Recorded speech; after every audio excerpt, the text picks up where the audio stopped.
ଶ୍ରୀମନ୍ଦିର ରେ ଉପାସିତ ଶ୍ରୀ ଶ୍ରୀ ଚତୁର୍ଦ୍ଧା ବିଗ୍ରହଙ୍କର ଆବିର୍ଭାବ ଯେପରି ରହସ୍ୟମୟ, ତାଙ୍କର ସେବା ପୂଜା ଏବଂ ପର୍ବପର୍ବାଣୀ ଆଦି ସେପରି ରହସ୍ୟମୟ। ପୁରାଣ କାଳରୁ ପ୍ରଚଳିତ ହୋଇ ଆସୁଥିବା ଶ୍ରୀ ମହାପ୍ରଭୁଙ୍କର ସେବା ପୂଜା ବିଧାନର କେତେକ ଗୁରୁତ୍ୱପୂର୍ଣ୍ଣ ବିଶେଷ ଦିଗ ପ୍ରତି ଧ୍ୟାନ ଦେବା ଆବଶ୍ୟକ। ଆମର ପବିତ୍ର ଧର୍ମଶାସ୍ତ୍ର ମାନଙ୍କରେ, ବିଶେଷ କରି ସ୍କନ୍ଦ ପୁରାଣରେ ଶ୍ରୀ ପୁରୁଷୋତ୍ତମ କ୍ଷେତ୍ର ମହାତ୍ମ୍ୟରେ ସ୍ପଷ୍ଟ ଭାବରେ କୁହାଯାଇଛି ଯେ ଶ୍ରୀମନ୍ଦିରରେ ଉପାସିତ ହେଉଥିବା ଶ୍ରୀ ଚତୁର୍ଦ୍ଧା ମୂର୍ତ୍ତି ଆଉ କେହି ନୁହନ୍ତି, ସେ ହେଉଛନ୍ତି ପରମାତ୍ମା, ସେହି ହେଉଛନ୍ତି ନାରାୟଣ, ସେହି ହେଉଛନ୍ତି ସାକ୍ଷାତ ବିଷ୍ଣୁ ପରମେଶ୍ୱର ପୁରୁଷୋତ୍ତମ ପରମ ବ୍ରହ୍ମ। ଯେହେତୁ ଶ୍ରୀମନ୍ଦିରରେ ଅନୁଷ୍ଠିତ ସେବା ପୂଜା ପର୍ବପର୍ବାଣୀ ଇତ୍ୟାଦି ସେହି ପରମ ବ୍ରହ୍ମ ପରମେଶ୍ୱର ପୁରୁଷୋତ୍ତମଙ୍କ ନିମନ୍ତେ ଉଦ୍ଦିଷ୍ଟ, ତେଣୁ ଏହା ଅତି ବ୍ୟାପକ, ଜଟିଳ ଏବଂ ଉଚ୍ଚ ଆଦର୍ଶ ସମ୍ପନ୍ନ ଅଟେ। ସ୍କନ୍ଦ ପୁରାଣ ଅନୁସାରେ ପ୍ରଥମ ମନ୍ୱନ୍ତରର ଦ୍ୱିତୀୟ ସତ୍ୟଯୁଗରେ ମହାସମ୍ରାଟ ଇନ୍ଦ୍ରଦ୍ୟୁମ୍ନଙ୍କ ଦ୍ୱାରା ନିର୍ମିତ ଶ୍ରୀମନ୍ଦିରର ରତ୍ନସିଂହାସନରେ ପ୍ରଜାପିତା ବ୍ରହ୍ମାଙ୍କ ଦ୍ୱାରା ଶ୍ରୀ ଚତୁର୍ଦ୍ଧା ବିଗ୍ରହ ପ୍ରତିଷ୍ଠା ସମୟରେ ସ୍ୱୟଂ ମହାପ୍ରଭୁ ଶ୍ରୀ ଜଗନ୍ନାଥ ଇନ୍ଦ୍ରଦ୍ୟୁମ୍ନଙ୍କୁ ତାଙ୍କର ସେବା ପୂଜା, ରୀତିନୀତି ଓ ପର୍ବପର୍ବାଣୀ ଇତ୍ୟାଦି ବିଷୟରେ ନିର୍ଦ୍ଦେଶ ଦେଇଥିଲେ। ଏଣୁ ଶ୍ରୀମନ୍ଦିରରେ ଅନୁଷ୍ଠିତ ସେବା ପୂଜା ପର୍ବପର୍ବାଣୀ ହେଉଛି ଭଗବତ ପ୍ରେରିତ ଓ ନିର୍ଦ୍ଦେଶିତ। ଆମ ଓଡ଼ିଆ ଇତିହାସର ଦୀର୍ଘ ସମୟ ମଧ୍ୟରେ ପରମ ପୂଜ୍ୟ ଭଗବତ ପାଦ ଆଦି ଶଙ୍କରାଚାର୍ଯ୍ୟଙ୍କ ଦ୍ୱାରା ପୁନଃ ପ୍ରଚଳିତ ଶ୍ରୀମନ୍ଦିରର ସେବା ପୂଜା ପର୍ବପର୍ବାଣୀ ଇତ୍ୟାଦି ଆଜିକୁ ଶହ ଶହ ବର୍ଷ ଧରି ବିଭିନ୍ନ ଘାତ ପ୍ରତିଘାତ ମଧ୍ୟରେ ନିଷ୍ଠାର ସହିତ ପାଳନ ହୋଇ ଆସୁଛି। ଭାରତର ସ୍ୱାଧୀନତା ପରେ ଓଡ଼ିଶା ସରକାରଙ୍କ ଶ୍ରୀ ଜଗନ୍ନାଥ ମନ୍ଦିର ପ୍ରଶାସନ ଅଧିନିୟମ 1952 ଅଧୀନରେ ଶ୍ରୀମନ୍ଦିରର ସ୍ୱତଲିପି ରେକର୍ଡ ଅଫ୍ ରାଇଟ୍ ପ୍ରକାଶିତ ହେଲା, ଯେଉଁଥିରେ ଶ୍ରୀମନ୍ଦିରର ପ୍ରାଚୀନ ଓ ସୁପ୍ରତିଷ୍ଠିତ ସେବା ପୂଜା ପର୍ବପର୍ବାଣୀ ଇତ୍ୟାଦି ଲିପିବଦ୍ଧ ହୋଇଅଛି। ଆପଣମାନଙ୍କ ପାଇଁ ଏକ ଶୁଭବାର୍ତ୍ତା। ଶ୍ରୀମନ୍ଦିରରେ ପ୍ରଚଳିତ ନୀତିକ୍ରାନ୍ତି ଅତି ପୁରାତନ ତଥା ଶାସ୍ତ୍ରସମ୍ମତ ଅଟେ। ଲୀଳାମୟ ଠାକୁର ଆମ ପ୍ରଭୁ ଶ୍ରୀ ଜଗନ୍ନାଥ ତାଙ୍କର ଲୀଳା ସବୁକୁ ଯାନିଯାତ୍ରା ପର୍ବପର୍ବାଣୀ ମାଧ୍ୟମରେ ପରିପ୍ରକାଶ କରି କେଉଁ କାଳରୁ ଶ୍ରୀମନ୍ଦିରରେ ପ୍ରଚଳିତ ହୋଇ ଆସୁଛି। ଶ୍ରୀମନ୍ଦିରରେ ପାଳିତ ହେଉଥିବା ଯାନିଯାତ୍ରା ଉତ୍ସବାଦୀ ସମ୍ପାଦନ ନିମିତ୍ତ ସ୍ୱୟଂ ବ୍ରହ୍ମା ଇନ୍ଦ୍ରଦ୍ୟୁମ୍ନଙ୍କୁ ପରାମର୍ଶ ଦେଇଥିଲେ ବୋଲି ସ୍କନ୍ଦ ପୁରାଣରେ ମଧ୍ୟ ବର୍ଣ୍ଣିତ ଅଛି। ଶ୍ରୀ ବ୍ରଜକିଶୋର ଦାସଙ୍କ ଦ୍ୱାରା ରଚିତ ନୀତି ପରମ୍ପରାରେ ଶ୍ରୀମନ୍ଦିର ଗ୍ରନ୍ଥଟିରେ ଦ୍ୱାରପିଠା ନୀତିଠାରୁ ନେଇ ରାତ୍ର ପହୁଡ଼ ପର୍ଯ୍ୟନ୍ତ ଦୈନନ୍ଦିନ ନୀତି, ଦ୍ୱାଦଶ ଯାତ୍ରା ଓ ପର୍ବପର୍ବାଣୀ ମାନଙ୍କରେ ଶ୍ରୀମନ୍ଦିରରେ ଅନୁଷ୍ଠିତ ନୀତିକ୍ରାନ୍ତିର ତଥ୍ୟଭିତ୍ତିକ ଉପସ୍ଥାପନା ଜଗନ୍ନାଥ ପ୍ରେମୀ ପାଠକ ମାନଙ୍କର ନିଶ୍ଚିତ ଆଦର ଲାଭ କରିବ ବୋଲି ମୁଁ ବିଶ୍ୱାସ ରଖେ। ଏହି ଅନନ୍ୟ ପ୍ରୟାସ ପାଇଁ ଲେଖକଙ୍କୁ ଅଭିନନ୍ଦନ ସହ ତାଙ୍କର ସାରସ୍ୱତ ସାଧନାରେ ଉତ୍ତରୋତ୍ତର ଉନ୍ନତି କାମନା କରି ମହାପ୍ରଭୁ ଶ୍ରୀ ଜଗନ୍ନାଥଙ୍କ ପାଦପଦ୍ମରେ ବିନମ୍ର ପ୍ରଣତି ଜଣାଉଛି। ଶ୍ରୀମନ୍ଦିରର ନୀତି ଆଉ ପରମ୍ପରାର ପ୍ରଥମ ପରିଚ୍ଛେଦରେ ଆମେ ଆରମ୍ଭ କରିବା ଶ୍ରୀମନ୍ଦିରର ଦୈନନ୍ଦିନ ନୀତି। ଏହି ନୀତିରେ ଦ୍ୱାରଫିଟା ନୀତି, ମଙ୍ଗଳ ଆଳତି, ମଇଲମ ନୀତି, ଅବକାଶ ନୀତି, ରୋଷ ହୋମ, ସୂର୍ଯ୍ୟ ପୂଜା ଓ ଦ୍ୱାରପାଳ ପୂଜା, ଗୋପାଳ ବଲ୍ଲଭ ଭୋଗ, ସକାଳ ଧୂପ, ଭୋଗ ମଣ୍ଡପ, ମଧ୍ୟାହ୍ନ ଧୂପ ଓ ପହୁଡ଼, ସନ୍ଧ୍ୟା ଆଳତି, ବଡ଼ସିଂହାର ବେଶ ଓ ଧୂପ ଏବଂ ରାତ୍ର ପହୁଡ଼ ବିଷୟରେ ଆଲୋଚନା କରିବା। ଦ୍ୱିତୀୟ ପରିଚ୍ଛେଦରେ ଶ୍ରୀମନ୍ଦିରର ସାମୟିକ ନୀତି ଯଥା ବନକ ଲାଗି ବା ଶ୍ରୀମୁଖ ସିଙ୍ଗାର, ମାଜଣା ବା ଏକାନ୍ତ, ଏକାଦଶୀ ନୀତି, ଅମାବାସ୍ୟା ନୀତି, ନକ୍ଷତ୍ର ବନ୍ଦାପନା, ବେଣ୍ଟ ନୀତି, ମହାସ୍ନାନ ନୀତି ଇତ୍ୟାଦି। ତୃତୀୟ ପରିଚ୍ଛେଦରେ ଶ୍ରୀମନ୍ଦିରରେ ଦ୍ୱାଦଶ ଯାତ୍ରା ଯଥାପରି ସ୍ନାନ ଯାତ୍ରା, ରଥଯାତ୍ରା, ଶୟନ ଯାତ୍ରା, ଶୟନ ପାର୍ଶ୍ୱ ପରିବର୍ତ୍ତନ ଏବଂ ଉତ୍ଥାପନ, ଦକ୍ଷିଣାୟନ ଯାତ୍ରା, ପ୍ରାବରଣ ଯାତ୍ରା, ପୁଷ୍ୟାଭିଷେକ ଯାତ୍ରା, ଉତ୍ତରାୟଣ ଯାତ୍ରା, ଦମନକ ଯାତ୍ରା, ଦୋଳ ଯାତ୍ରା, ଚନ୍ଦନ ଯାତ୍ରା ଓ ନୀଳାଦ୍ରି ମହୋଦୟ ଆଦି।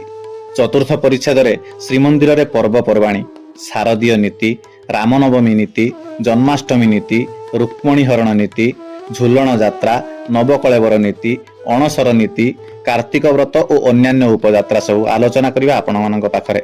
ଠିକ୍ ସେହିପରି ପଞ୍ଚମ ପରିଚ୍ଛେଦରେ ଶ୍ରୀମନ୍ଦିରର ସେବକ ପରମ୍ପରା ବିଷୟରେ ଆମେ ଆପଣମାନଙ୍କ ପାଖରେ ଆଲୋଚନା କରିବୁ। ପ୍ରଥମ ପରିଚ୍ଛେଦରେ ଆମେ ଆଲୋଚନା କରିବା ଶ୍ରୀମନ୍ଦିରରେ ଦୈନନ୍ଦିନ ନୀତି। ନୀଳାଦ୍ରି ମହୋଦୟ, ବାମ ସଂହିତା ତଥା ଅନ୍ୟାନ୍ୟ ପ୍ରାଚୀନ ଗ୍ରନ୍ଥ ଅନୁଯାୟୀ ଶ୍ରୀମନ୍ଦିରରେ ପରମ୍ପରା କ୍ରମେ ଦୈନନ୍ଦିନ ନୀତି ପରିଚାଳିତ ହୋଇ ଆସୁଛି। ଶ୍ରୀମନ୍ଦିରରେ ପ୍ରଚଳିତ ନୀତି ସବୁ ବହୁ ପୁରାତନ। ଶ୍ରୀ ଜଗନ୍ନାଥ ମନ୍ଦିର ଏକ ନୀତିବହୁଳ ମନ୍ଦିର। ଏତେ ବ୍ୟାପକ ନୀତି, ଏତେ ସଂଖ୍ୟକ ସେବକ କୌଣସି ଦେବତାଙ୍କ ପାଖରେ ପରିଲକ୍ଷିତ ହୁଏ ନାହିଁ, ଏକଥା ଆପଣମାନେ ଭଲ ଭାବରେ ଜାଣିଛନ୍ତି। 1803 ମସିହାରେ ଇଂରେଜ ସରକାର ଶ୍ରୀମନ୍ଦିରକୁ ନିଜ ଦଖଲକୁ ନେଲେ। ସେ ସମୟରେ ପୁରୀରେ ନିଯୁକ୍ତ କଲେକ୍ଟର ଚାର୍ଲସ ଗ୍ରୋମ୍ କଟକରେ ଅବସ୍ଥାପିତ ପ୍ରାଦେଶିକ କମିଶନରକୁ ଏକ ସୁଦୀର୍ଘ ଚିଠା ପ୍ରସ୍ତୁତ କରି 1805 ମସିହାରେ ଜୁନ ମାସରେ ଶ୍ରୀମନ୍ଦିର ଟିକନିକ ତଥ୍ୟ ଉପସ୍ଥାପନ କରିଥିଲେ। ସେଥିରେ ସଂଲଗ୍ନ 3 ନମ୍ବର ତାଲିକାରେ ଶ୍ରୀମନ୍ଦିରରେ ଅନୁଷ୍ଠିତ ହେଉଥିବା ଦୈନିକ ନୀତିକ୍ରାନ୍ତି ବିଷୟରେ ସବିଶେଷ ଜଣାଯାଏ। ସେ ସମୟରେ ଦୈନିକ ନୀତିରେ ଭୋର 4ଟାରୁ ମଙ୍ଗଳ ଆଳତି ଆରମ୍ଭ ହୋଇ ରାତି 12ଟାରେ ଶୟନ ନୀତି ହେଉଥିବାର ଉଲ୍ଲେଖ ରହିଛି। ଭାରତ ସ୍ୱାଧୀନ ହେଲା ପରେ ଶ୍ରୀ ଜଗନ୍ନାଥ ମନ୍ଦିରର ସୁପରିଚାଳନା ପାଇଁ 1952 ମସିହାରେ ପ୍ରଣୀତ ଶ୍ରୀ ଜଗନ୍ନାଥ ମନ୍ଦିର ପ୍ରଶାସନ ଆଇନ ବଳରେ ଜଣେ ଜିଲ୍ଲା ଜଜ୍ ପ୍ୟାହାର ଅଧିକାରୀ ଶ୍ରୀ ଲକ୍ଷ୍ମଣ ପଣ୍ଡାଙ୍କୁ ଦିଆଯାଇଥିବା ଦାୟିତ୍ୱ ଅନୁସାରେ ସେ ସମୟରେ ପ୍ରଚଳିତ ନୀତିକ୍ରାନ୍ତି ସେବା ପୂଜା ସେବକମାନଙ୍କ ବିଷୟରେ ଏକ ବିସ୍ତୃତ ଚିଠା ପ୍ରସ୍ତୁତ କରି ସରକାରଙ୍କୁ ହସ୍ତଗତ କରିଥିଲେ। ପରବର୍ତ୍ତୀ ସମୟରେ ତାହା ଶ୍ରୀ ଜଗନ୍ନାଥ ମନ୍ଦିର ସ୍ୱତଲିପି ନାମରେ ଓଡ଼ିଆ ଗାଜେଟରେ ପ୍ରକାଶ ପାଇଲା। ସେହି ସ୍ୱତଲିପି ଅନୁସାରେ ସେ ସମୟରେ 21 ଗୋଟି ଦୈନିକ ନୀତି ଅନୁଷ୍ଠିତ ହେଉଥିଲା। ସେଗୁଡ଼ିକ ହେଲା ଦ୍ୱାରଫିଟା ନୀତି ଓ ଦୈନିକ ମଙ୍ଗଳ ଆଳତି, ମଇଲମ, ଅବକାଶ, ଅବକାଶ ପରେ ମଇଲମ, ସାହାଣ ମେଲା ବା ସର୍ବସାଧାରଣ ଦର୍ଶନ, ବେଶ ଲାଗି, ରୋଷ ହୋମ, ସୂର୍ଯ୍ୟ ପୂଜା, ଦ୍ୱାରପାଳ ପୂଜା, ଗୋପାଳ ବଲ୍ଲଭ ଭୋଗ, ସକାଳ ଧୂପ, ମଇଲମ ଓ ଭୋଗ ମଣ୍ଡପ, ମଧ୍ୟାହ୍ନ ଧୂପ, ମଧ୍ୟାହ୍ନ ପହୁଡ଼, ପହୁଡ଼ ଫିଟିବା ଓ ସନ୍ଧ୍ୟା ଆଳତି, ସନ୍ଧ୍ୟା ଧୂପ, ସନ୍ଧ୍ୟା ଧୂପ ପରେ ସାହାଣ ମେଲା, ମଇଲମ ଓ ଚନ୍ଦନ ଲାଗି, ବଡ଼ସିଂହାର ବେଶ, ବଡ଼ସିଂହାର ଧୂପ, ପହୁଡ଼ ବୀଣାଗାନ, ଖଟସେଜ ଲାଗି, ପୁଷ୍ପାଞ୍ଜଳି, ପୁଷ୍ପ ଲାଗି, ମୁଦ ଓ ଶୋଧ। 1805 ମସିହାରେ ଚାର୍ଲସ ଗ୍ରୁମଙ୍କ ଚିଠାରେ ଥିବା ଦୈନନ୍ଦିନ ନୀତିଗୁଡ଼ିକ 1952 ମସିହାରେ ପ୍ରସ୍ତୁତ ସ୍ୱତଲିପିରେ ଉଲ୍ଲିଖିତ ନୀତି ସହିତ ପ୍ରାୟ ସମାନ ବୋଲି ଜଣାଯାଏ। ସ୍ୱତଲିପିରେ ଦୈନନ୍ଦିନ ନୀତିରେ ଉଲ୍ଲେଖ ଥିବା କେତୋଟି ନୀତି ଯଥା ଅବକାଶ ପର ସାହାଣ ମେଲା ବା ସର୍ବସାଧାରଣ ଦର୍ଶନ, ସନ୍ଧ୍ୟା ଧୂପରେ ସାହାଣ ମେଲା, ବୀଣାଗାନ ଇତ୍ୟାଦି ଆଜିକାଲି ଆଉ ଅନୁଷ୍ଠିତ ହେଉନାହିଁ। ଶ୍ରୀମନ୍ଦିରର ସ୍ୱତଲିପିରେ ଉଲ୍ଲେଖ ଥିବା ନୀତିଗୁଡ଼ିକୁ ଆଇନ ଅନୁମୋଦିତ ନୀତି ବୋଲି ଗ୍ରହଣ କରାଯାଇ କାର୍ଯ୍ୟକାରୀ କରାଯାଉଛି। ନିର୍ଦ୍ଦିଷ୍ଟ ସେବକମାନେ ପରମ୍ପରା କ୍ରମେ ନିଷ୍ଠାର ସହିତ ଏ ସମସ୍ତ ନୀତି ପାଳନ କରି ଆସୁଛନ୍ତି।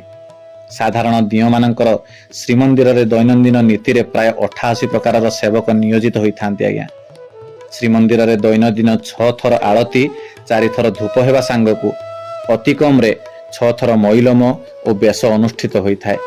ମହାପ୍ରଭୁଙ୍କର ନୀତିରେ ମଙ୍ଗଳ ଆଳତିରେ ଆରମ୍ଭ ହୋଇ ପହୁଡ଼ ଆଳତିରେ ଶେଷ ହୁଏ। ସେଗୁଡ଼ିକ ହେଲା ମଙ୍ଗଳ ଆଳତି, ସକାଳ ଧୂପ ଆଳତି, ମଧ୍ୟାହ୍ନ ଧୂପ ଆଳତି, ସନ୍ଧ୍ୟା ଆଳତି, ସନ୍ଧ୍ୟା ଧୂପ ଆଳତି ଏବଂ ପହୁଡ଼ ଆଳତି। ଧୂପମାନଙ୍କରେ ଉପଚାର ପରେ ଆଳତି ହୋଇଥାଏ। ବଡ଼ସିଂହାର ଧୂପରେ ଉପଚାର ଆଳତି ହୋଇନଥାଏ। ସନ୍ଧ୍ୟା ସମୟରେ ସନ୍ଧ୍ୟା ଆଳତି ଏବଂ ପହୁଡ଼ ସମୟରେ ପହୁଡ଼ ଆଳତି ଅନୁଷ୍ଠିତ ହୁଏ। ସେହିପରି ଜୀଉମାନଙ୍କର ଦିନରେ ଅତି କମ୍ରେ 6 ଥର ମଇଲମ ଓ 7 ଥର ବେଶ ହୋଇଥାଏ। ସକାଳର ପ୍ରଥମ ତଡ଼ପ ଉତ୍ତରୀୟ ଅବକାଶରେ ଆରମ୍ଭ ହୋଇ ପ୍ରଭୁଙ୍କର ରାତ୍ର ବଡ଼ସିଂହାର ବେଶରେ ଦିନର ଶେଷ ବେଶ ଅନୁଷ୍ଠିତ ହୁଏ। ଅବକାଶ ପରେ ସକାଳ ଧୂପ, ମଧ୍ୟାହ୍ନ ଧୂପ ଏବଂ ସନ୍ଧ୍ୟା ଧୂପ ପରେ ବାର ଅନୁସାରେ ମହାପ୍ରଭୁଙ୍କୁ ବିଭିନ୍ନ ରଙ୍ଗର ପାଟ ପିନ୍ଧି ବେଶ ହୋଇଥାଏ। ଦିନରେ ମହାପ୍ରଭୁଙ୍କର 6 ଥର ଭୋଗ ହୁଏ, ଯଥାପରି ଗୋପାଳ ବଲ୍ଲଭ ଭୋଗ, ସକାଳ ଧୂପ, ଭୋଗ ମଣ୍ଡପ, ମଧ୍ୟାହ୍ନ ଧୂପ, ସନ୍ଧ୍ୟା ଧୂପ ଏବଂ ବଡ଼ସିଂହାର ଭୋଗ। ଗୋପାଳ ବଲ୍ଲଭ ଭୋଗ ହେଉଛି ଶ୍ରୀଜୀଉଙ୍କର ଦିନର ପ୍ରଥମ ଭୋଗ, ଯେଉଁଥିରେ ଅନ୍ନ ବ୍ୟଞ୍ଜନ ନଥାଇ କେବଳ ଶୁଖିଲା ଭୋଗ ହୋଇଥାଏ। ଏହା ପଞ୍ଚ ଉପଚାରରେ ବଲ୍ଲଭ ପିଣ୍ଡି ବା ଅଣସର ପିଣ୍ଡିରେ ଅନୁଷ୍ଠିତ ହୁଏ। ସେହିପରି ବଡ଼ସିଂହାର ଭୋଗ ଶ୍ରୀଜୀଉଙ୍କର ଦିନର ଅନ୍ତିମ ଭୋଗ, ରତ୍ନସିଂହାସନ ତଳେ ବା ଭିତର ପୋଖରିଆରେ। ଏ ଭୋଗ ମଧ୍ୟ ପଞ୍ଚ ଉପଚାରରେ ହୋଇଥାଏ। ସକାଳ ଧୂପ, ମଧ୍ୟାହ୍ନ ଧୂପ ଓ ସନ୍ଧ୍ୟା ଧୂପ ଭିତର ପୋଖରିଆରେ ଷୋଡ଼ଶ ଉପଚାରରେ ପୂଜା ହୋଇଥାଏ। ଏଥିରେ ଅନ୍ନ ବ୍ୟଞ୍ଜନ ସହିତ ବିଭିନ୍ନ ପ୍ରକାରର ପିଷ୍ଟକ ଭୋଗ ହୁଏ। ଏସବୁ ଭୋଗକୁ ରାଜଭୋଗ ବା କୋଠ ଭୋଗ ମଧ୍ୟ କୁହାଯାଏ। ଭୋଗ ପ୍ରସ୍ତୁତିରେ ହେଉଥିବା ସମସ୍ତ ଖର୍ଚ୍ଚ ଶ୍ରୀମନ୍ଦିରର ପ୍ରଶାସନ ବହନ କରିଥାଏ। ଷଷ୍ଠ ଭୋଗଟି ହେଉଛି ଭୋଗ ମଣ୍ଡପ। ଏହା ରାଜଭୋଗ ବା କୋଠ ଭୋଗ ଅନ୍ତର୍ଗତ ନୁହେଁ। ସକାଳ ଧୂପ ପରେ ଭୋଗ ମଣ୍ଡପ ଉଠିଥାଏ। ଆବଶ୍ୟକ ସ୍ଥଳେ ଚାହିଦା ମୁତାବକ ଦ୍ୱିତୀୟ ଓ ତୃତୀୟ ଭୋଗ ମଣ୍ଡପ ଯଥାକ୍ରମେ ମଧ୍ୟାହ୍ନ ଧୂପ ଯଥା ସନ୍ଧ୍ୟା ଧୂପ ପରେ ଅନୁଷ୍ଠିତ ହୋଇପାରେ।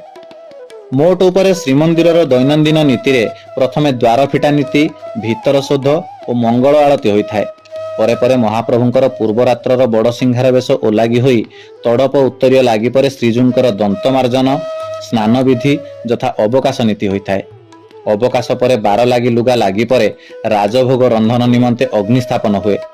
ମୁକ୍ତିମଣ୍ଡପ ସନ୍ନିକଟ ସୂର୍ଯ୍ୟଯନ୍ତ୍ର ନିକଟରେ ସୂର୍ଯ୍ୟ ପୂଜା ଓ ଜୟ ବିଜୟ ଦ୍ୱାରରେ ଦ୍ୱାରପାଳ ପୂଜା, ଗରୁଡ଼ ସ୍ନାନ ପରେ ମହାପ୍ରଭୁଙ୍କର ସକାଳ ପ୍ରଥମ ଭୋଗ ଗୋପାଳ ବଲ୍ଲଭ ଅନୁଷ୍ଠିତ ହୁଏ।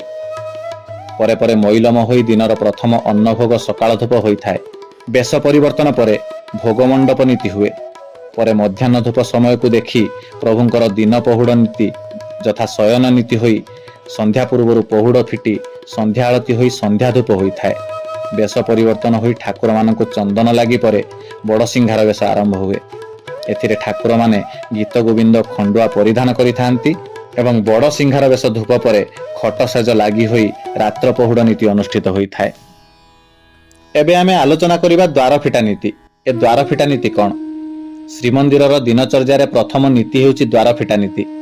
ଅନେକ ମଙ୍ଗଳ ଆଳତୀକୁ ପ୍ରଥମ ନୀତି କହୁଥିଲେ ମଧ୍ୟ ଯେହେତୁ ଗୀତ ଗୋବିନ୍ଦ ଖଣ୍ଡୁଆ ପରିଧାନ କରି ପ୍ରଭୁ ବଡ଼ସିଂହାର ବେଶରେ ରତ୍ନ ପଲଙ୍କରେ ଶୟନ କରିଥିବେ, ଦ୍ୱାର ଫିଟାଇ ମହାପ୍ରଭୁଙ୍କୁ ନିଦ୍ରାଗତ ପୂର୍ବକ ରତ୍ନ ସିଂହାସନକୁ ବିଜେ କରାଇବାର ନୀତି ହେଉଛି ପ୍ରଥମ ନୀତି। ଶ୍ରୀମନ୍ଦିରର 4ଗୋଟି ଦ୍ୱାର ଥାଏ, ଯଥା ପୂର୍ବ ଦ୍ୱାର ଯାହା ସିଂହ ଦ୍ୱାର, ପଶ୍ଚିମ ଦ୍ୱାର ଯାହାକୁ ବ୍ୟାଘ୍ର ଦ୍ୱାର ବୋଲି କୁହାଯାଏ, ଦକ୍ଷିଣ ଦ୍ୱାର ଯାହାକୁ ଅଶ୍ୱଦ୍ୱାର ବୋଲି କୁହାଯାଏ ଏବଂ ଉତ୍ତର ଦ୍ୱାର ଯାହାକୁ ହସ୍ତି ଦ୍ୱାର ବୋଲି କୁହାଯାଏ। ଏ ନୀତିରେ ସିଂହ ଦ୍ୱାରର ମୁଖ୍ୟ କବାଟ ଫିଟା ଯାଇଥାଏ। ୟା ପୂର୍ବରୁ 4 ଦ୍ୱାରର କବାଟରେ ଥିବା ଚୋରା କବାଟ ଦେଇ ଦାୟିତ୍ୱରେ ଥିବା କର୍ମଚାରୀ, ଶ୍ରୀମନ୍ଦିର ପୁଲିସ, ଚର୍ଚ୍ଚାବାଲା ଓ ସେବାୟତମାନେ ଯିବା ଆସିବା କରିଥାନ୍ତି। ଏତଦ୍ ବ୍ୟତୀତ ରତ୍ନ ସିଂହାସନସ୍ଥ ଶ୍ରୀଜୀଉମାନଙ୍କର ସାମନା ଦ୍ୱାର ହେଉଛି ଛାମୁ ଦ୍ୱାର ଅଥବା କଳାହାଟ ଦ୍ୱାର, ଯାହାକୁ ରୂପା କବାଟ ବୋଲି କୁହାଯାଏ। କଳାହାଟ ପୂର୍ବରୁ ପ୍ରଥମ ଦ୍ୱାର ହେଉଛି ଜୟ ବିଜୟ ଦ୍ୱାର। ଶ୍ରୀଜୀଉଙ୍କର ପହୁଡ଼ ପରେ ଏହି 3 ଦ୍ୱାର ଛାମୁ ଦ୍ୱାର, ଜୟ ବିଜୟ ଦ୍ୱାର ସହ ଦକ୍ଷିଣ ପାଖ ବେହରଣ ଦ୍ୱାର ମୁଦ କରାଯାଇଥାଏ, ଯାହା ଏହି ନୀତିରେ ଖୋଲା ଯାଇଥାଏ। ଏହି ଦ୍ୱାର ଫିଟା ନୀତିର ପ୍ରଧାନ ବିଶେଷ ହେଉଛି ଯେ ପୂର୍ବ ରାତ୍ର ପହୁଡ଼ ବେଳେ ତଳିଚ ମହାପାତ୍ର ମନ୍ଦିର ଦ୍ୱାରରେ ଯେଉଁ ମୁଦ ଦେଇଥାନ୍ତି, ପରଦିନ ସକାଳେ ଉକ୍ତ ମୁଦ ଠିକ୍ ଅଛି କି ନାହିଁ ତାହା ଭିତରଚ ମହାପାତ୍ରଙ୍କ ଦ୍ୱାରା ତଦାରଖ କରି ଦେଖିଥାନ୍ତି।